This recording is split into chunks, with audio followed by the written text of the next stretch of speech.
Alright, cool, what's good, guys? I know I'm looking bare grizzly. I know, you don't have to tell me.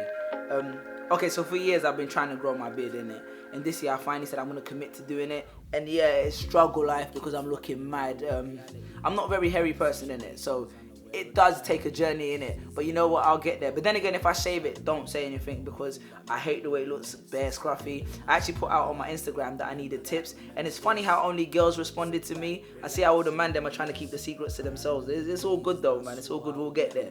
What was I gonna say? So last month, yeah, I said I was gonna try and make an attempt to be more consistent on YouTube with different kinds of content, especially these vlogging style videos, because outside of those of you who come to the live shows and support the other stuff, I still appreciate that there's an audience on here that engage in my content. But as a result of that, I said you should leave in the comments the subjects or issues you wanted to have my personal insight or voice on. So the comment which got the most engagement, which was tiny anyway, was a comment about forgiveness. And I think I'd love to touch on this because I still feel like I have a unique perspective on the subject of forgiveness. Okay, boom. So forgiveness. I think for me to answer this question properly, I think we should start with the general accepted standard of how people think you should forgive. There's this whole concept of forgive and forget. It's a phrase which I think people often attribute to the Bible. I don't actually think it's in the Bible, but someone correct me if I'm wrong. It's kind of like the phrase, only God can judge me, which I don't think is in the Bible either, but people always use it as a justification of their faith. Anyway, I'm rambling. For me, the concept of forgive and forget is problematic for two reasons. I think forgiveness happens on two levels. It happens on an emotional level and it happens on a logical level. And I'll show you how this relates to your question, because on an emotional level, it's important to forgive. Even if the person is not sorry for what they've done, because you're essentially not forgiving just for them, but you're forgiving because you're allowing yourself to move past that situation. You're allowing yourself to expel all the negative emotions that may have been associated with their act, their mistake, or their transgression. And also on that level, I think it's important to acknowledge that there's a difference between accepting what someone has done and forgiving them. Sometimes we accept someone's actions, but we haven't necessarily forgiven them, simply because forgiveness is not an on and off button. It's not a switch that you can just turn on. It takes time. It takes time to forgive people. But when you do, remember that it's important that all these negative emotions that you harbor inside as a result of someone else's thing is going to harm you mentally, spiritually, physically, etc. So on the first level, on an emotional level, forgiveness is not for someone else. Sometimes it's just because you need to do it. And then as a byproduct of that, that person reciprocates that gratitude and hopefully heals your relationship. So I don't know what the person's done to you right now, but whatever they are, trust me, they ain't worth it. Just keep it moving, you know what I mean? Let your soul heal and progress. Now, the concept of forgive and forget on a logical level slightly becomes problematic, because say you own a business right now and someone makes a mistake once. Cool. They make the same mistake again twice. Make the mistake again 3 times, 4 times, 5 times. Now you have a decision to make. Now you're not harboring any negativity towards them on an emotional level, but on a logical level, you either say to them, listen bro, let me teach you how to do this better, or you need to go because you're messing up the thing. But you see, you can only make that decision as a result of you making a mental note of all the mistakes they're making and you making an informed decision and a well-rounded conclusion on the basis that although I've forgiven you, I haven't forgotten those actions.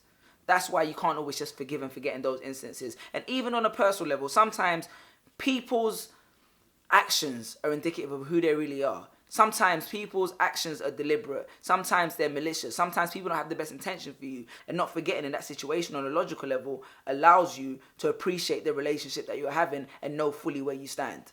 Cool, I hope that is that touches on the subject and that kind of gives my standpoint on it. What's been happening this month, general update. I was on Sarkodie's album. If you're from Ghana, even if you're from Africa, even if you're not from Africa, you should know Sarkodie. He's one of the biggest artists in Ghana, in Africa, to be honest. And I was on his album. That's such an honor, you know what I mean? Make sure you support that, download that, stream that, because if you support music from the continent, you support the people from the continent. It allows everyone to grow and thrive with those opportunities. I also got invited to the Mercury Awards. That was dope. Growing up as a kid, watching that on TV and actually being able to get invited, I think I got so gassed even when I think I got so gassed when Huss came on that the camera actually turned to me. So people were messaging me like, I think I just saw you on TV, innit? Yeah, but big up Huss though, big up all of them, like Stormzy, Skepta, all the man, everyone performed, it was sick, you know what I mean? And congratulations to Sanford for winning, and also big up Kate. Kate is doing so much. I hope you lot saw my video with her, and her performance was level still, man. It was appreciated. So, I'm a poet, writer, whatever you guys know, you know, innit?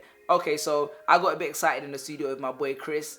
he kind of gassed me a little bit, and we put together this track, and then a great band, Lester Clayton, ended up jumping on it, and we made a track called Old So Young. I'm not turning into a rapper, I'm doing my Andre 3000 thing. Man, I come like once every 3 years or whatever and drop a little verse to you lot, but I'm gonna link that in the description so you lot can check that out. Hopefully you lot appreciate that.